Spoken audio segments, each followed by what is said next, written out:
Hi everyone, ഏവർക്കും നമ്മുടെ പുതിയ വീഡിയോയിലേക്ക് സ്വാഗതം. ഇന്ന് നമ്മൾ പുതിയൊരു അധ്യായം പരിചയപ്പെടുകയാണ്. അധ്യായം 5, സംസ്കാരവും ദേശീയതയും. അധ്യായം ആരംഭിക്കുമ്പോൾ തന്നെ നമ്മൾ ജവഹർലാൽ നെഹ്റുവിൻ്റെ ഇന്ത്യയെ കണ്ടെത്തൽ എന്ന ബുക്കിലെ കുറച്ചു വരികളാണ് പരിചയപ്പെടുന്നത്. ഇന്ത്യയുടെ നാനാത്വം വമ്പിച്ചതാണ്.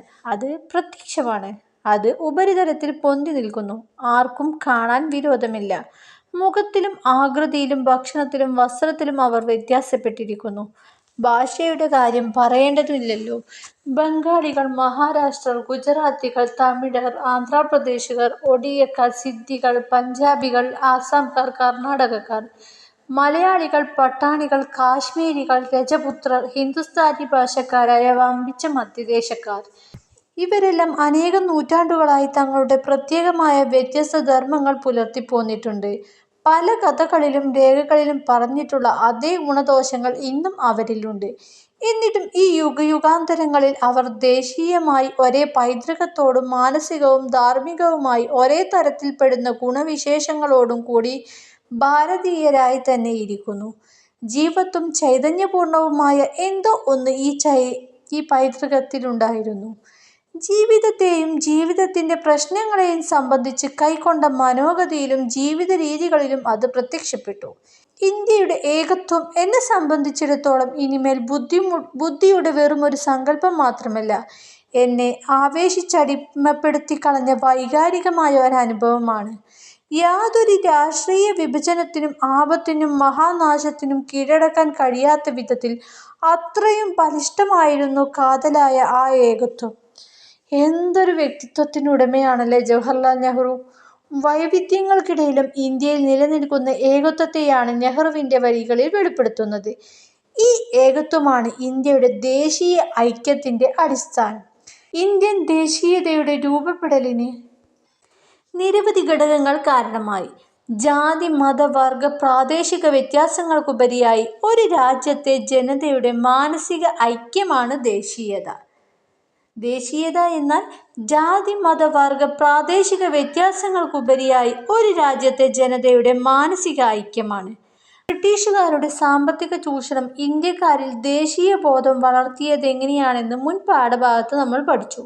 അതോടൊപ്പം സാമൂഹിക സാംസ്കാരിക രംഗങ്ങളിലുണ്ടായ നിരവധി മാറ്റങ്ങളും ഇന്ത്യൻ ജനതയുടെ ദേശീയബോധത്തെ ശക്തമാക്കി. ഇന്ത്യയുടെ ദേശീയതയെ രൂപപ്പെടുത്തിയ വിവിധ സാമൂഹിക സാംസ്കാരിക ഘടകങ്ങളാണ് നാം ഈ അധ്യായത്തിൽ പഠിക്കാൻ പോകുന്നത്. 19-ാം നൂറ്റാണ്ടിൽ ഇന്ത്യയിൽ സാംസ്കാരിക രംഗത്തും ആശയതലങ്ങളിലും രണ്ട് തരത്തിലുള്ള പ്രതിഷേധങ്ങൾ ഉയർന്നുവന്നു. ഒന്ന്, ഇന്ത്യൻ സമൂഹത്തിൽ നിലനിന്ന അസമത്വങ്ങൾക്കും തിന്മകൾക്കും അവകാശ നിഷേധങ്ങൾക്കും എതിരായവ. രണ്ട്, ഇന്ത്യയിൽ ആധിപത്യം സ്ഥാപിച്ചുകൊണ്ടിരുന്ന സാമ്രാജ്യത്വ ചൂഷണത്തിന് എതിരായവ. ഇന്ത്യൻ ജനതയുടെ സാംസ്കാരികവും ആശയപരവുമായ ഇടപെടലും പ്രതിഷേധവും സാമൂഹിക ജീവിതം, വർത്തമാന പത്രങ്ങൾ, വിദ്യാഭ്യാസം, സാഹിത്യം, കല തുടങ്ങി വിവിധ മേഖലകളിൽ സ്വാധീനം ചെലുത്തി. ഈ രംഗങ്ങളിലുണ്ടായ മാറ്റങ്ങൾ ഇന്ത്യയുടെ ദേശീയ ഐക്യത്തിന് വഴിയൊരുക്കി. അടുത്ത പോയിന്റാണ് കോളനി ഭരണവും ദേശീയതയും. ഇന്ത്യൻ ജനതയുടെ ജീവിതത്തെയും സംസ്കാരത്തെയും ആഴത്തിൽ അറിയേണ്ടത് തങ്ങളുടെ ഭരണം ശക്തിപ്പെടുത്താൻ അത്യന്താപേക്ഷിതമാണെന്ന് ബ്രിട്ടീഷുകാർ കരുതി. സംസ്കൃതത്തിലും പേർഷ്യനിലും രചിക്കപ്പെട്ട കൃതികൾ വായിച്ചും പരിഭാഷപ്പെടുത്തിയും അവർ ഇന്ത്യയെക്കുറിച്ച് അറിവ് നേടി. കൂടുതൽ പഠനങ്ങൾക്കും ബ്രിട്ടീഷ് ഉദ്യോഗസ്ഥർക്ക് പരിശീലനം നൽകാനും ഇന്ത്യയിലെ വിദ്യാഭ്യാസ രംഗത്ത് ഇടപെടുന്നതിനായി അവർ ചില സ്ഥാപനങ്ങളുണ്ടാക്കി. അത്തരം ചില സ്ഥാപനങ്ങളാണ്: ഒന്ന്, ഏഷ്യാറ്റിക് സൊസൈറ്റി ഓഫ് ബംഗാൾ; രണ്ട്, കൽക്കട്ട മദ്രസ; മൂന്ന്, ബനാറസ് സംസ്കൃത കോളേജ്. ഏഷ്യാറ്റിക് സൊസൈറ്റി ഓഫ് ബംഗാളിൻ്റെ സ്ഥാപകൻ വില്യം ജോൺസ് ആയിരുന്നു. കൽക്കട്ട മദ്രസയുടെ സ്ഥാപകൻ വാറൻ ഹേസ്റ്റിങ്സും ബനാറസ് സംസ്കൃത കോളേജിൻ്റെ സ്ഥാപകൻ ജോനാഥൻ ഡങ്കനും ആയിരുന്നു. എന്നാൽ ഇതിലൂടെ മാത്രം ഇന്ത്യയെ പൂർണ്ണമായി മനസ്സിലാക്കാനാവില്ലെന്ന് അവർ തിരിച്ചറിഞ്ഞു. വ്യാപാര വളർച്ചയ്ക്കായി ഇന്ത്യയുടെ സാമൂഹിക രംഗത്ത് ബ്രിട്ടൻ കൂടുതൽ ഇടപെടണമെന്ന് സ്വതന്ത്ര വ്യാപാരത്തിനായി വാദിക്കുന്ന ചിന്തകർ ആവശ്യപ്പെട്ടു. ജനപിന്തുണയില്ലാതെ ശക്തമായ പരിഷ്കാരങ്ങൾ ഇന്ത്യയിൽ നടപ്പിലാക്കാനാവില്ലെന്ന് ബ്രിട്ടൻ മനസ്സിലാക്കി. തുടർന്ന് ഇന്ത്യൻ ജനതയിൽ ഒരു വിഭാഗത്തിൻ്റെ പിന്തുണ നേടാൻ അവർ ശ്രമിച്ചു. അതിനു വേണ്ടിയാണ് അവർ ഇന്ത്യയിൽ ഇംഗ്ലീഷ് വിദ്യാഭ്യാസം നടപ്പിലാക്കിയത്. മെക്കാളെ പ്രഭു പറഞ്ഞ പ്രമുഖ വാക്കുകൾ നമുക്കൊന്ന് പരിചയപ്പെടാം.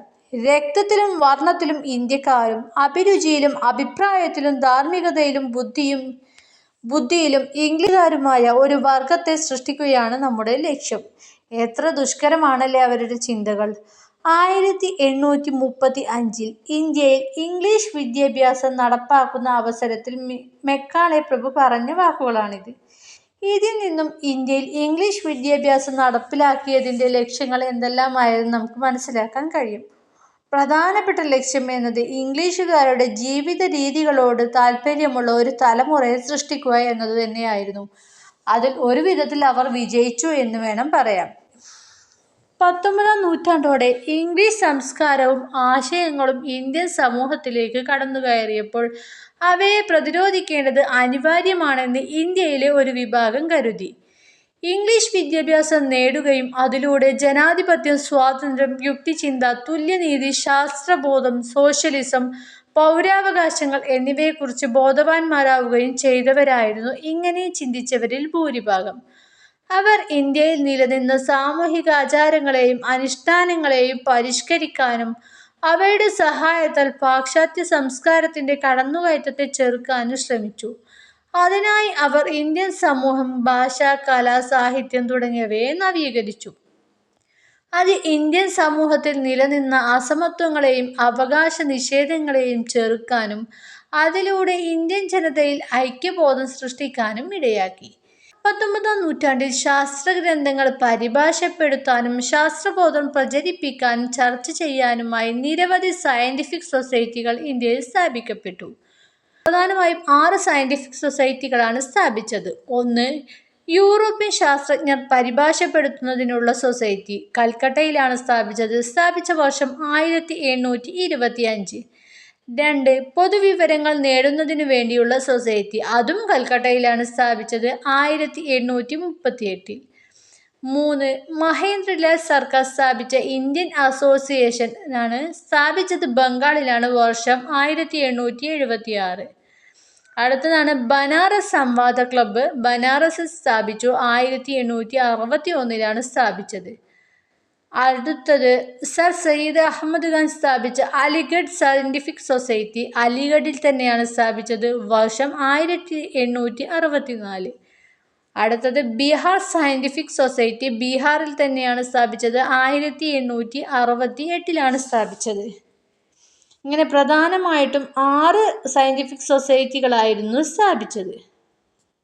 അടുത്തതായി പഠിക്കുന്ന ടോപ്പിക്കാണ് സാമൂഹിക പരിഷ്കരണം. ഇന്ത്യൻ ജനങ്ങളിൽ വളർന്നു വന്ന സ്വതന്ത്ര ചിന്ത, ആധുനികവൽക്കരണത്തോടുള്ള താൽപര്യം, യുക്തിചിന്ത എന്നിവ 19-ാം നൂറ്റാണ്ടിൽ വ്യത്യസ്ത സാമൂഹിക പരിഷ്കരണ പ്രസ്ഥാനങ്ങളുടെ ആവിർഭാവത്തിന് വഴിതെളിച്ചു. ഇന്ത്യയിലെ സാമൂഹിക പരിഷ്കരണ പ്രസ്ഥാനങ്ങൾക്ക് പ്രധാനമായും 2 ലക്ഷ്യങ്ങളാണ് ഉണ്ടായിരുന്നത്. 1. ഇന്ത്യൻ സമൂഹത്തിൽ നിലനിൽക്കുന്ന വിവിധ അനാചാരങ്ങളെ എതിർക്കുക. 2. എല്ലാ മനുഷ്യർക്കും വിവേചനങ്ങളില്ലാതെ വഴി നടക്കാനും വസ്ത്രം ധരിക്കാനും വിദ്യാഭ്യാസം നേടാനുമുള്ള പൗരാവകാശങ്ങൾ നേടിയെടുക്കുക. അന്നത്തെ ഇന്ത്യയുടെ സാമൂഹിക സാമ്പത്തിക ഘടന ഈ ലക്ഷ്യങ്ങൾ നേടിയെടുക്കുന്നതിന് അനുയോജ്യമായിരുന്നില്ലെന്ന് നിങ്ങൾക്കറിയില്ലേ? കാരണം അന്ന് ഉന്നത ജാതിക്കാർക്ക് മാത്രമേ എല്ലാവിധ അവകാശങ്ങളും ഉണ്ടായിരുന്നുള്ളൂ. താഴ്ന്ന ജാതിക്കാർക്ക് യാതൊരുവിധ അവകാശങ്ങളും ഉണ്ടായിരുന്നില്ല. അവർക്ക് മേൽമുണ്ട് നടക്കാനോ വഴിയിലൂടെ സഞ്ചരിക്കാനോ ഒന്നും കഴിഞ്ഞിരുന്നില്ല. അതിനാൽ ഇന്ത്യൻ സമൂഹത്തിൽ അടിസ്ഥാനപരമായ മാറ്റങ്ങൾ ഉണ്ടാക്കുക എന്നതായിരുന്നു ഈ സാമൂഹിക പരിഷ്കർത്താക്കളുടെ ഉദ്ദേശം. അതിനായി അവർ മുന്നോട്ട് വെച്ച ആവശ്യങ്ങളാണ്: 1. ജാതി വ്യവസ്ഥ നിർമ്മാർജ്ജനം ചെയ്യുക. 2. എല്ലാവരുടെയും അവകാശങ്ങൾ സംരക്ഷിക്കുക. 3. സ്ത്രീകൾക്ക് എതിരായ വിവേചനങ്ങൾ അവസാനിപ്പിക്കുക. 4.